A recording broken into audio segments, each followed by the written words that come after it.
Lot went up out of Zoar and lived in the mountain, and his 2 daughters with him, for he was afraid to live in Zoar. He lived in a cave with his 2 daughters. The firstborn said to the younger, "Our father is old, and there is not a man in the earth to come into us in the way of all the earth. Come, let's make our father drink wine, and we will lie with him, that we may preserve our father's seed." They made their father drink wine that night, and the firstborn went in and lay with her father. He didn't know when she lay down, nor when she arose. It came to pass on the next day that the firstborn said to the younger, "Behold, I lay last night with my father. Let us make him drink wine again tonight. You go in and lie with him, that we may preserve our father's seed." They made their father drink wine that night also. The younger went and lay with him. He didn't know when she lay down, nor when she got up. Thus both of Lot's daughters were with child by their father. The firstborn bore a son, and named him Moab. He is the father of the Moabites to this day. The younger also bore a son, and called his name Ben-Ammi. He is the father of the children of Ammon to this day. Abraham travelled from there toward the land of the south, and lived between Kadesh and Shur. He lived as a foreigner in Gerar. Abraham said about Sarah his wife, "She is my sister." Abimelech king of Gerar sent and took Sarah. But God came to Abimelech in a dream of the night, and said to him, "Behold, you are a dead man, because of the woman whom you have taken, for she is a man's wife." Now Abimelech had not come near her. He said, "Lord, will you kill even a righteous nation? Didn't he tell me, she is my sister?" Even she herself said, "He is my brother. In the integrity of my heart and the innocence of my hands have I done this." God said to him in the dream, "Yes, I know that in the integrity of your heart you have done this, and I also withheld you from sinning against me. Therefore I didn't allow you to touch her. Now therefore restore the man's wife, for he is a prophet, and he will pray for you, and you will pray for you, and you will live. You don't restore her, know for sure that you will die, you and all who are yours." Abimelech rose early in the morning and called all his servants, and told all these things in their ear. The men were very scared. Then Abimelech called Abraham and said to him, "What have you done to us? How have I sinned against you, that you have brought on me and on my kingdom a great sin? You have done deeds to me that ought not to be done." Abimelech said to Abraham, "What did you see that you have done this thing?" Abraham said, "Because I thought, surely the fear of God is not in this place. They will kill me for my wife's sake. Besides, she is indeed my sister, the daughter of my father, but not the daughter of my mother. And she became my wife. It happened when God caused me to wander from my father's house that I said to her, 'This is your kindness which you shall show to me. Everywhere that we go, say of me, he is my brother.' Abimelech took sheep and cattle, male servants and female servants, and gave them to Abraham, and restored Sarah, his wife, to him. Abimelech said, 'Behold, my land is before you. Dwell where it pleases you.' To Sarah he said, 'Behold, I have given your brother 1,000 pieces of silver. Behold, it is for you a covering of the eyes to all that are with you, in front of all you have indicated.' Abraham prayed to God. God healed Abimelech and his wife and his female servants, and they bore children, for Yahweh had closed up tight all the wombs of the house of Abimelech, because of Sarah, Abraham's wife. Yahweh visited Sarah as he had said, and Yahweh did to Sarah as he had spoken. Sarah conceived and bore Abraham a son in his old age, at the set time of which God had spoken to him. Abraham called his son, who was born to him, whom Sarah bore to him, Isaac. Abraham circumcised his son Isaac when he was 8 days old, as God had commanded him. Abraham was 100 years old when his son Isaac was born to him. Sarah said, "God has made me laugh. Everyone who hears will laugh with me." She said, "Who would have said to Abraham that Sarah would nurse children? For I have borne him a son in his old age." The child grew and was weaned. Abraham made a great feast on the day that Isaac was weaned. Sarah saw the son of Hagar the Egyptian, whom she had borne to Abraham, mocking.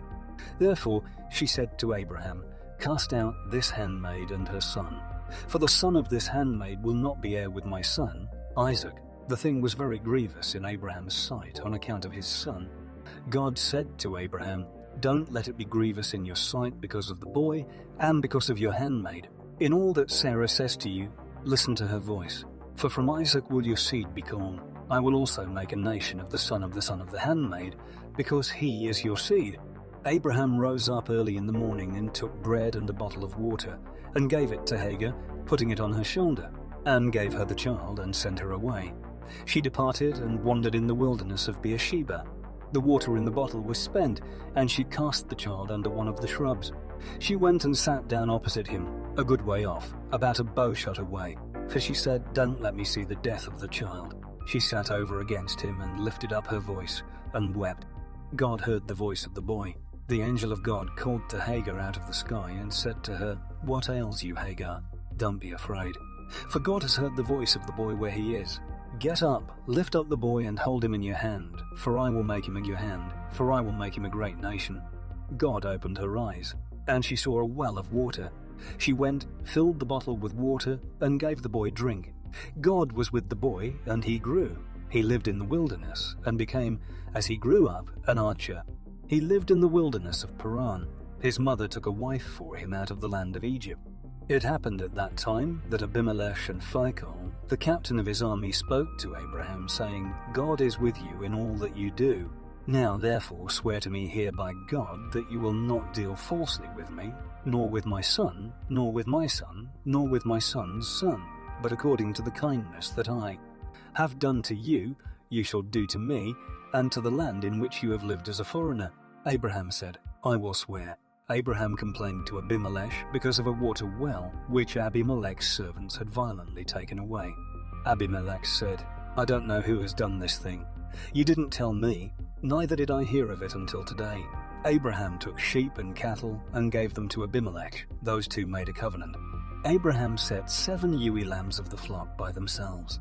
Abimelech said to Abraham, "What do these 7 ewe lambs which you have set by themselves mean?" He said, "You shall take these 7 ewe lambs from my hand, that it may be a witness to me that I have dug this well."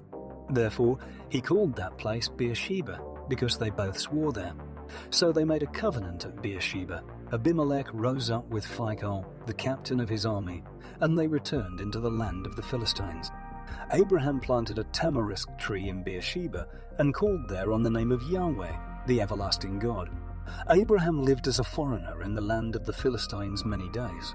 It happened after these things many days. It happened after these things that God tested Abraham and said to him, "Abraham." He said, "Here I am." He said, "Now take your son, your only son, whom you love, even Isaac, and go into the land of Moriah. Offer him there for a burnt offering on one of the mountains which I will tell you of." Abraham rose early in the morning and saddled his donkey and took 2 of his young men with him and Isaac his son. He split the wood for the burnt offering and rose up and went to the place of which God had told him. On the 3rd day, Abraham lifted up his eyes and saw the place far off. Abraham said to his young men, "Stay here with the donkey. The boy and I will go yonder. We will worship and come back to you." Abraham took the wood of the burnt offering and laid it on Isaac his son. He took in his hand the fire and the knife. They both went together. Isaac spoke to Abraham his father and said, "My father." He said, "Here I am, my son." He said, "Here is the fire and the wood, but where is the lamb for a burnt offering?" Abraham said, "God will provide himself the lamb for a burnt offering, my son." So they both went together. They came to the place which God had told him of. Abraham built the altar there and laid the wood in order, bound Isaac his son, and laid him on the altar, on the wood. Abraham stretched out his hand and took the knife to kill his son. The angel of Yahweh called to him out of the sky and said, "Abraham, Abraham." He said, "Here I am." He said, "Don't lay your hand on the boy, neither do anything to him. For now I know that you fear God, since you have not withheld your son, your only son, from me."